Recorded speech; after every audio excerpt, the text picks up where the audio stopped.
네, 보신 것처럼 여름 장마가 본격 시작된 가운데 시작부터 강한 비가 쏟아지면서 내륙 곳곳에 호우특보가 내려졌는데요. 이번 여름 장마가 언제까지 지속될지 특징은 무엇인지 김승배 한국자연재난협회 본부장과 이야기 나눠보겠습니다. 어서 오십시오. 네. 예, 본격적으로 장마가 시작이 됐습니다. 네. 일단 제주에서 시작을 해서 제주 산지는 최고 230mm가 넘는 비가 내렸고 현재는 지금 소강 상태로 알려지고 있습니다. 일부 서쪽 지방도 소강 상태를 보이고 있는데 늦은 오후부터 비가 또 많이 내릴 거다 이런 예보가 있더라고요. 그렇습니다. 통상 제주도에서부터 이제 장마가 시작이 되는데 예. 제주도에 한 2, 3일 또는 길게는 한 일주일 머물다가 남부, 중부 올라오는데 이번 장마의 특징이 제주에서 시작되고 남부, 중부까지 거의 동시에 시작이 됐거든요. 제주 기준으로 볼 때는 이제 평년보다 한 5일 정도 늦게 시작이 됐는데 지금 이 시간 현재는 제주도와 서쪽은 주 강수대가 동쪽으로 빠지고 그쳐 있습니다. 네. 그러니까 소강 상태에 들어 있는데 계속해서 뭐 그러는 건 아니고요. 다시 서쪽에서 그러니까 서해상에서도 활달한 비구름들이 내륙으로 유입이 되면서 오늘 밤 사이 또 그 국지적으로 강한 비가 올 가능성이 있습니다. 예, 여름 장마가 시작됐던 시기가 이번보다는 조금 빨랐던 걸로 기억을 하거든요. 한 일주일 정도요. 근데 이번에는 좀 장마가 늦게 시작한 감이 없지 않아 있습니다. 그 이유는 뭡니까? 그렇습니다. 장마 전선은 이제 통상적으로 저 오키나와 그러니까 이제 남쪽에서 형성이 됐었는데 이게 우리나라까지 올라오려면 기상학적으로 북태평양 고기압이라고 하는 강한 그 고기압이 이 장마 전선을 북쪽으로 밀어 올려줘야 되는데 그게 이제 올해 늦었거든요. 그런데 이 자체를 가지고 무슨 이상하다 이렇게 볼 수는 없고요. 장마가 지금보다도 더 늦게 시작되는 해도 있고 또 평년보다 더 빨리 시작하는 해도 있는 그런 어떤 형태 보이기 때문에 지금 뭐 거의 그 평년보다 다소 늦지만 죄송합니다. 정상적인 그런 어떤 장마 전선의 동향 움직임이라고 보여집니다. 네, 이번에도 장마의 또 다른 특징은 늦게 시작한 점 이외에도 장마가 전국적으로 동시다발적으로 시작이 됐다는 점이거든요. 물론 이제 제주가 가장 큰 영향권이긴 하지만 전국이 동시적으로 영향을 받고 있다는 점 어떻게 보면 굉장히 이례적인 거 아닙니까? 그렇습니다. 그 통계적으로 이제 어디에서부터 시작하는가를 기상청이 계속 그 매년 기록을 하는데 과거 50년 동안에 이렇게 거의 동시에 시작한 게 한 6번 정도밖에 없다고 그래요. 그런데 제 기억으로도 통상 제주도에서부터 시작해서 한 그 제주도의 한 사나흘, 길게는 일주일 정도 머무르고 그러는데 이번에는 거의 동시에 제주도 남부 중부까지 시작이 됐는데 그게 뭐 장마 전선이 매년 똑같이 자연상이 똑같은 기준으로 반복이 되지는 않거든요. 그런 면에서 이번 올해 장마의 뭐 특징이라고 할 수 있는 게 거의 전국이 동시에 장마권에 들었다 이렇게 보여지고요. 이제 끝날 때는 과연 이제 어떻게 끝날 것인지는 앞으로 약 한 3주 정도 이후의 문제인데 그 끝날 시점은 좀 지켜봐야 되겠습니다. 이번에 기상이변에 대한 얘기도 저희가 계속 하지 않았습니까? 이번 장마도 그 영향을 미친 것으로 보고 있는데 엘니뇨로 인해서 한꺼번에 많은 양의 비가 내릴 수도 있다. 이런 전망도 있더라고요. 네, 저는 개인적으로 그 엘니뇨 때문에 올해 장마가 어떨 것이다라는 견해보다는 올해 올여름 우리나라의 날씨는 저 엘니뇨보다는 지구 온난화라고 하는 그 몇 년쯤 계속되고 있는 그러니까 전 지구적인 어떤 현상 때문에 올 여름에 우리나라에 나타날 수 있는 어떤 폭염, 뭐 열대 문제, 그 폭우 문제 또는 태풍 문제가 관련이 된다고 봅니다. 다만 이제 적도 부근 동태평양의 바닷물의 온도가 지난 5월부터 0.5도 이상 높아지기 시작했거든요. 이게 이제 우리나라 이쪽 서쪽까지 영향을 주려면 적어도 그 어떤 시차가 있기 때문에 올 여름 날 우리나라의 어떤 엘니뇨 현상이 나타나는 건 틀림이 없지만 지구 온난화에 의한 그런 기후 변화의 한 형태로 기상 이변에 잦은 그런 형태로서의 폭우 그런 형태의 장마 패턴 그런 형태의 이제 태풍 패턴이 예상이 됩니다. 네, 지구 온난화에 의한 문제다 이런 말씀을 좀 해주셨어요. 이 올 여름이 굉장히 또 더울 거고 많은 양의 비가 내릴 거다 이런 얘기가 계속해서 나오잖아요. 그러면은 홍수 대비도 좀 해야 될 것 같아요. 그렇습니다. 지구 온난화가 가져다주는 영향이 대기 중으로 많은 양의 수증기가 포함될 수 있거든요. 예. 지구의 기온이 1도 높아지면 대략 그 안에 포함할 수 있는 수증기의 양이 4에서 한 7% 정도 더 많이 포함할 수 있기 때문에 비의 원료가 되는 수증기의 양이 늘어나는 게 지구 온난화로 인한 어떤 그 영향이거든요. 예. 자, 이러한 그 많은 양의 수증기들이 어떤 원인이 제공되면 그냥 저절로 내리는 비가 내리지는 않거든요. 어떤 상하층 간의 온도차가 크게 벌어진다거나 어떤 방아쇠를 당겨주는 역할을 기상적으로 해야 되는데 네. 그게 지금 오늘처럼 남쪽에서 고온다습한 수증기가 대량 지금 유입이 되고 있습니다. 후덥지근한 게 그걸 반영하는데요.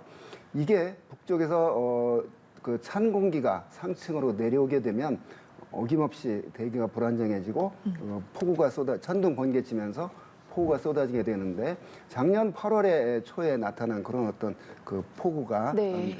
올해 역시도 장마 기간 중에 장마 기간의 강수 특징이 뭐냐면 좁은 지역에 띠 모양으로 한 지역에 여러 시간, 긴 시간 비가 내리는 형태를 보이거든요. 네. 어딘가에서는 비가 쏟아붓는데 거기에서 비구름에서 벗어난 지역은 해가 쨍쨍 내리질 정도로 어떤 지역적인 강수량 편차가 심한데 네. 올해 역시도 그런 장마 패턴을 보일 것으로 보입니다. 예. 자, 기후가 변한 뒤에 장마의 특징을 보면 전체적으로 원래 과거에서부터 장마 기간 중에 매일 비가 내리는 장마는 절대 없었습니다. 그런데 단시간 내 많이 내리는 그런 그 국지적인 집중호우의 발생 빈도가 늘고 있고 네. 강수량이 늘고 있는 게 그런 어떤 기후변화의 패턴에 따른 장마의 변화의 특징이기도 합니다. 네, 이와 관련한 대비도 철저하게 필요해 보이고요. 과거 장마와 조금 비교를 해보면은 과거에는 여러 날 동안 좀 지루하게 계속 네. 비가 내렸던 것으로 네. 기억을 하거든요. 근데 이번에는 보면 비가 내렸다가 갑자기 해가 쨍쨍 뜨기도 하고 이렇습니다. 그 이유는 좀 뭐라고 보십니까? 그렇습니다. 그 우리나라의 장마에 담긴 그 사전적인 의미가 예. 여러 날 지루하게 비가 내리는 기간 이게 장마거든요. 이제 과거에 그랬습니다. 제 기억에도 장마에 들었다 그러면 거의 여러 날 약하더라도 비가 여러 날 내리고 그랬는데 최근에 아까 말한 그런 기후 변화의 특징으로 우리 한반도 상층의 어떤 공기의 기온이 전반적으로 높아졌거든요. 대기온, 지구온난화. 또 그거에 따른 그 해양 바닷물의 온도도 높아졌고 이러기 때문에 그 국지적인 어떤 집중호우 그러니까 강수 일수의 변화는 오히려 변함이 없거나 줄었는데 강수량은 늘었단 말이에요. 그럼 무슨 의미냐면 단시간에 많은 양의 그런 비가 내리는 빈도가 늘었다 이렇게 보여지는데 올여름에도 아마 그런 형태 그런 국지적인 강수 패턴을 보일 것으로 보입니다. 알겠습니다. 오후부터 시작될 집중호우도 내일까지 이어졌다가 네. 주춤했다가 또 모레부터 다시 이어질 것으로 그렇습니다. 보이거든요. 이번 장마 언제까지 지속될 거다 이렇게 전망해 볼 수 있을까요? 그렇습니다. 25일 시작된 이 장마가 네. 한 7월 1일까지는 계속 그러니까 이 정체전선이 북쪽으로 올라갔다 내려갔다. 그다음에 내일까지 한 3일간 영향을 줬다가 일시 장마전선이 또 사라졌다가 다시 또 서쪽에서 만들어지고 네. 이제 이런 형태를 반복을 할 것 같습니다.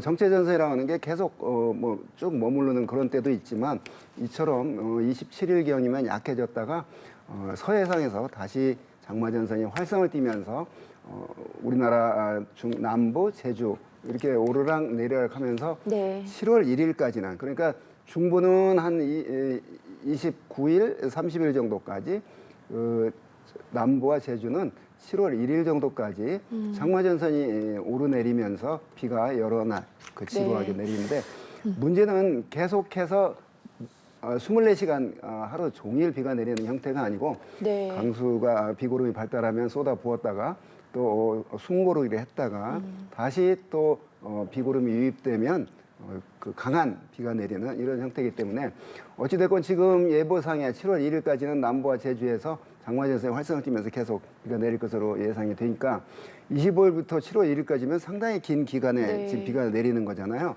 그래서 매일매일 누적되는 양을 총계해보면 상당히 많은 양이 될 텐데 어찌됐건 첫 장맛비가 내리니까 네. 자, 피해 없도록 해야 되겠습니다. 그러니까 침수 피해가 이제 우려가 되는 것이죠. 예. 네. 그러니까 장마 기간 이번 주까지로 좀 보면 될 것 같고 내렸다 네. 안 내렸다를 반복한다 네, 이렇게 그렇습니다. 말씀을 해주셨습니다. 강풍과 또 급변풍 우려도 있거든요. 특히 제주도 같은 경우는 이제 강풍 때문에 네. 항공편이 지연 운항이 되기도 했었는데 이런 강풍에 대한 우려는 좀 어떻게 바라보십니까? 그렇습니다. 전선이라고 하는 게 성질이 다른 두 공기덩어리의 만남이 전선이거든요. 자, 그 전선면에는 당연히 대기가 불안정한 그런 상태이기 때문에 네. 더군다나 이번 그 패턴처럼 전선상에서 강한 저기압이 발달해서 그게 그 남북으로 오르내리고 서쪽에서 동쪽으로 이동하게 되면 당연히 저기압 중심권에서는 뭐 태풍급에 해당되는 그런 강력한 저기압은 아니지만 네. 온대 저기압이지만 그 강한 바람과 그 많은 비가 내리는 게 그런 어떤 저기압에 동반된 전선의 특징이기 때문에 강한 바람과 많은 그런 그 비가 우려가 되기 때문에 거기에 대한 대비가 필요합니다. 예. 지난해에는 또 집중적으로 비가 많이 쏟아지면서 반지하 침수 피해가 네. 굉장히 크지 않았습니까? 네, 네. 이번에도 그러니까 이번 장마 특징을 좀 고려했을 때 네. 어떤 대비책이 좀 필요하다고 보십니까? 그렇습니다. 시간당 한 50mm 이상 그런 그 비가 내릴 가능성이 있거든요. 네. 한 시간에 50mm의 비면 차 운전할 때 그 윈도우 브러쉬가 작동을 해도 앞이 안 보일 정도의 비거든요. 예. 자, 이렇게 단시간 내에 한 50mm 내리는 비가 2시간 내렸다. 그러면 한 100mm 되거든요.